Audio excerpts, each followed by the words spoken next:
Hello and welcome to the Voice of Liberty podcast. My name is Henry Conley, and as always, I am happy to be here with you guys. Thank you for, first off, bearing with me having a couple days off there. It was my sister's graduation, and of course, I'm not going to podcast from there. But tonight I wanted to talk about something that I still can't get over. A flag, a noose, and needed change. See, this past weekend was the first true test of NASCAR's ban on the Confederate flag.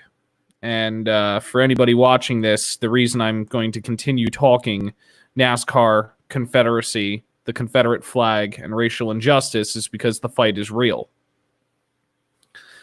This weekend was NASCAR's first test of the Confederate flag ban. Of course, this test was going to take place in the heart of the South, and in arguably the track where the Confederate flag was most likely to appear, Talladega. Of course, we kicked the weekend off with some racist asshole renting a plane to fly a banner with the Confederate flag over top of the racetrack. The banner said simply, "Defund NASCAR." See, what we're dealing with is a group of people who, for some reason, do not understand that something that existed for 5 years and represented the worst possible, worst imaginable atrocity against humans to happen in this country is not heritage. But they feel attacked because of it.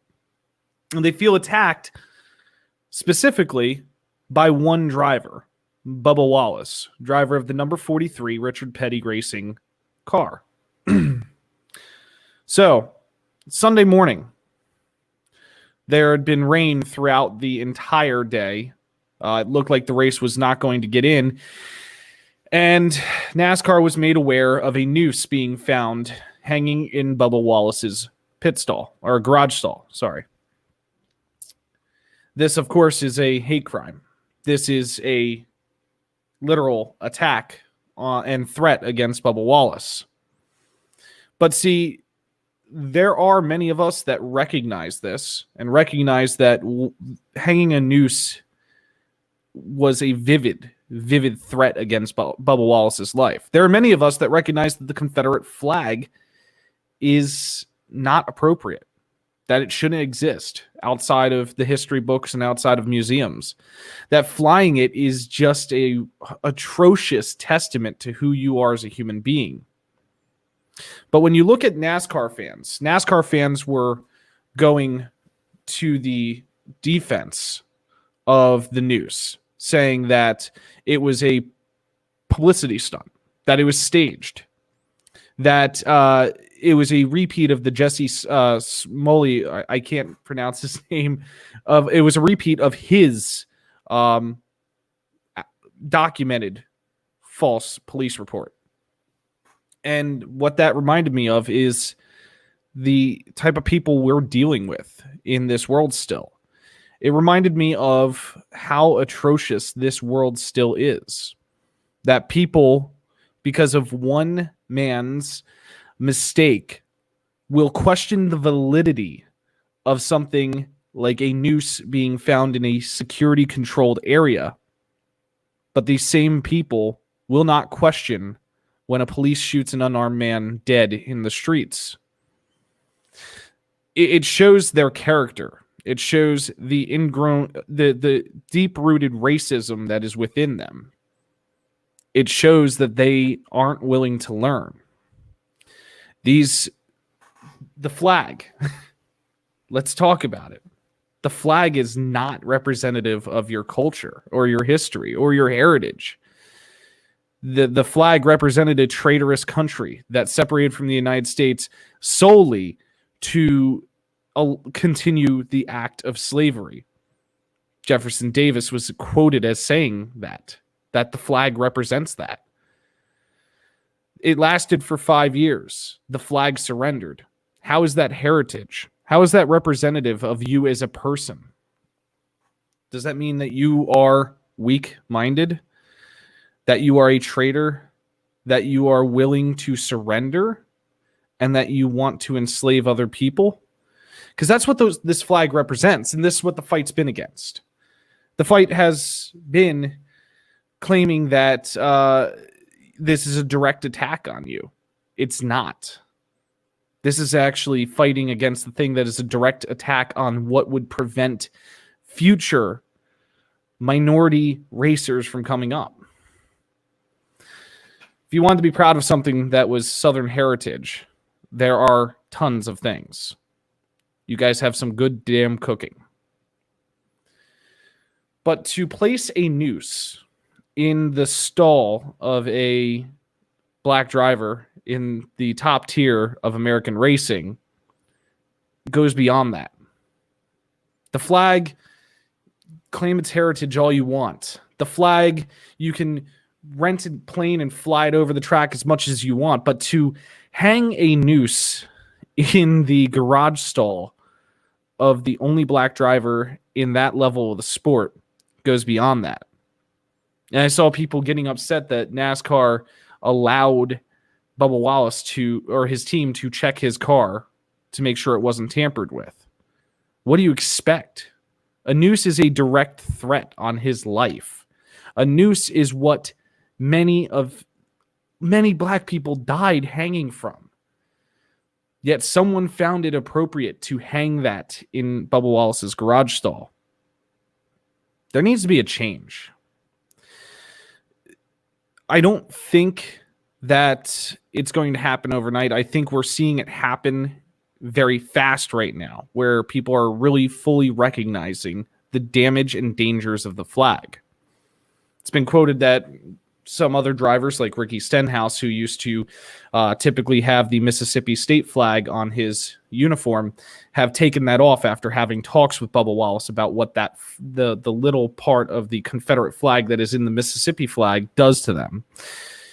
There have been plenty of drivers that have come together to Bubba Wallace's defense, and people who want to see change come to Bubba Wallace's defense. Change is fought for. People expected Bubba Wallace to stay quiet. But people expected Bubba Wallace to toe the line, to just walk in line with this, to ignore Confederate flags, to ignore all of these things. And when he didn't, people instantly started to doubt him and call him out and call him a troublemaker.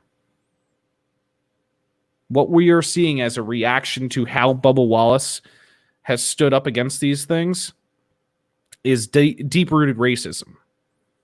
The moment the black man stands up, he's the troublemaker. The moment the black man stands up and calls something out, he's trying to erase our history. The moment the black man stands up and opens his voice is the moment he is supposed to, or uses his voice is the moment he's supposed to sit back down and be quiet. The fact that he's been forced to walk the line is why he's being loud now. We should have listened. Bubba Wallace in 2017 on his Twitter said that he is the first black driver, or the newest black driver in the top tier of the sport, and that he is not going to be silent. He said today after the race that hanging a noose is not going to scare him away. If anything, it's going to make the change faster. It's time for us, no matter whether it's racing or other systemic racism or in general life, if we see it, we as white people need to start talking and need to start embracing people, because it's the only way change will begin. There are older folks who are not willing to change. There are older folks whose eyes are not open. We need to do one of two things: drown them out or change their minds. Once we do that, we can change the future. But changing the future starts now with our voices, and our voices being loud. To those that scream all lives matter in the face of what Bubba Wallace is doing, we need to be openly talking about why Black lives matter. To those screaming heritage, not hate, we need to be openly talking about how that heritage is hate.